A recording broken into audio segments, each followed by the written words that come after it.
Hi friends, நம்ம shaft opening use பண்ணி opening create பண்ணி ஸ்டார் கேஸ் கிரியேட் பண்ணியாச்சு. இப்போ ஸ்டார் ஹெட்ரூம் வந்து கிரியேட் பண்ணிடலாம். ஓகே, ஸோ இப்போ நான் வந்து செகண்ட் ஃப்ளோர் பேஸ் கொடுக்கும்போது நமக்கு ஸ்டார் மட்டும் தெரியுது. ஓகே, இப்போ இந்த இடத்துல நம்ம வால் கிரியேட் பண்ணிடலாம். ஆர்கிடெக்சர்ல போயிட்டு வால் 9 இன்ச் வால், இது நம்ம கிரியேட் பண்ணது தான். ஸோ அந்த 9 இன்ச் வால் எடுத்துக்கிறேன். வால் வந்து நமக்கு வெளி சைடு வரணும். அப்போ நம்ம ஸ்பேஸ் பார் கொடுத்தோம்னா நமக்கு பிளேஸ் சேஞ்சஸ் ஆகும். கிளிக் பண்ணிட்டு இப்போ இந்த சைடு வந்து நம்ம உள்ள வேணும். ஸோ ஸ்பேஸ் பார் கொடுத்துக்கலாம்.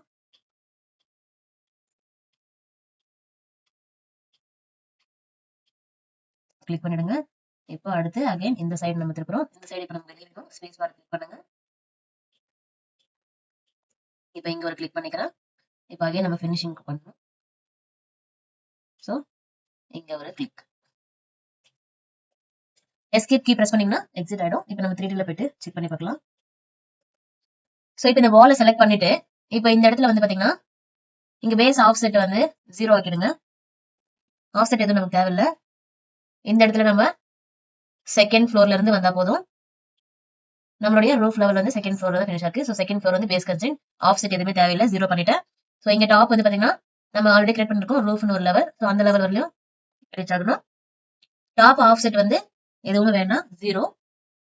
ஓகே, ஏன்னா நம்ம ஆல்ரெடி நம்ம லெவல்ஸ் எல்லாமே கரெக்டான சைஸ்ல தான் கிரியேட் பண்ணிருக்கோம். ஸோ அதனால அது அப்படியே நம்ம லெவல்ஸ் மட்டும் சேஞ்ச் பண்ணா போதும்.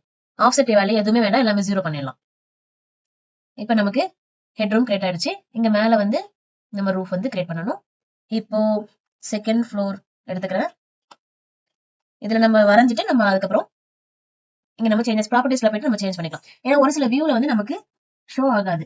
இப்போ ரூஃப் வந்து நான் கொடுக்குறேன், அங்க வருதான்னு பார்க்கலாம். ஸோ இங்க எதுவுமே நமக்கு ஷோ ஆகல. ஸோ பேராபெட் லெவல்ல இருந்து பார்த்தோம்னா இது மட்டும் நமக்கு ஷோ ஆகுது. ஸோ செகண்ட் ஃப்ளோர்லயே இருந்துட்டு இப்போ இங்க வந்து நான் என்ன பண்றேன், இதுக்கு மேல நம்ம ரூஃப் வந்து கிரியேட் பண்ண போறோம். ரூஃப் வந்து கிளிக் பண்ணிட்டு நம்ம கிரியேட் பண்ண 6 இன்ச் ரூஃப் இருக்கு. ஓகே, இது வந்து நமக்கு செகண்ட் ஃப்ளோர் பேஸ்ல இருந்து கிரியேட் ஆகிற மாதிரி இருக்கு. நான் வந்து ரூஃப் லெவல்ல இருந்து வரணும். ஓகே, அதை நான் இங்க வந்து சேஞ்ச் பண்ணிக்கிறேன். ஸோ ப்ராப்பர்ட்டிஸ்ல போயிட்டு நீங்க கரெக்டா அந்த வேல்யூஸை சேஞ்ச் பண்ணா மட்டும் போதும். நம்ம பெருசா எதுவும் இதுல ஒர்க் பண்ண வேண்டிய அவசியமே இல்லை. கரெக்டான அந்த பொசிஷன்ல இருக்கா அப்படின்றத நம்ம இங்க ப்ராப்பர்ட்டிஸ்ல மட்டும் மாத்திக்கிட்டே இருக்க மாதிரி இருக்கும், அவ்வளவுதான். மத்தபடி இங்க டிரா பண்றதுலாம் ரொம்ப சிம்பிள்.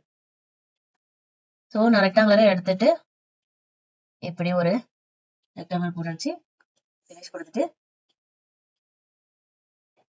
3D வியூல போயிட்டு பார்க்கலாம். ஸோ இப்போ 3D வியூல வந்து பாத்தீங்க அப்படின்னா நமக்கு மேல ரூஃப் கிரியேட் ஆயிடுச்சு.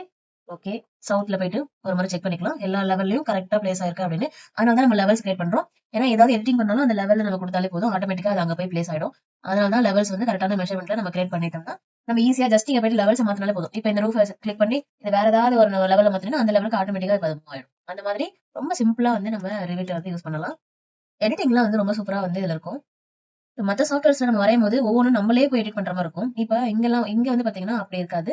நம்ம வந்து ஜஸ்ட் இந்த இடத்துல ப்ராப்பர்ட்டிஸ்ல போயிட்டு வேல்யூஸ் சேஞ்ச் பண்ணி லெவல்ஸ் மாத்தினாலே போதும், அதுவே ஆட்டோமேட்டிக்கா வந்து அட்ஜஸ்ட் ஆகி வந்துடும். நீங்க யூஸ் பண்ண உங்களுக்கு நிஜமாவே வந்து ரொம்ப பிடிக்கும். நீங்க ட்ரை பண்ணி பாருங்க. ஓகே,